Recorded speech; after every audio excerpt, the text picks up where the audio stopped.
উদ্যান ফসল চাষ করা লাভজনক কেন?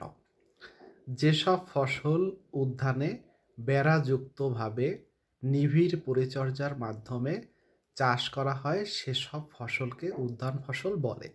যেমন লাউ, কুমড়া, টমেটো, বেগুন, আম, কাঁঠাল, লিচু, রজনীগন্ধা, গোলাপ ইত্যাদি। এসব ফসল সাধারণত বসতবাড়ির আশপাশে স্বল্প পরিসরে উর্বর জমিতে চাষ করা হয় এবং প্রত্যেকটি গাছের ক্ষেত্রে আলাদা আলাদা যত্নের প্রয়োজন হয় এবং সার্বক্ষণিক যত্ন নেওয়া হয়।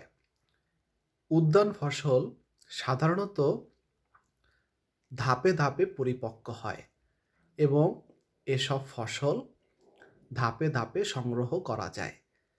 উদ্যান ফসলের ক্ষেত্রে ফুল এবং ফল গাছে দীর্ঘদিন ধরে থাকে। উদ্যান ফসল সাধারণত কম উৎপাদন খরচে উৎপাদন করা যায় এবং ঝুঁকিও তুলনামূলক কম থাকে।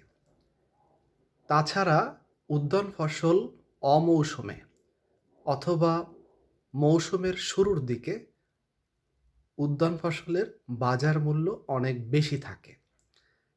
তাই আমরা বলতে পারি উদ্যান ফসল শ্রম সাপেক্ষ হলেও উদ্যান ফসল চাষ করা অত্যন্ত লাভজনক।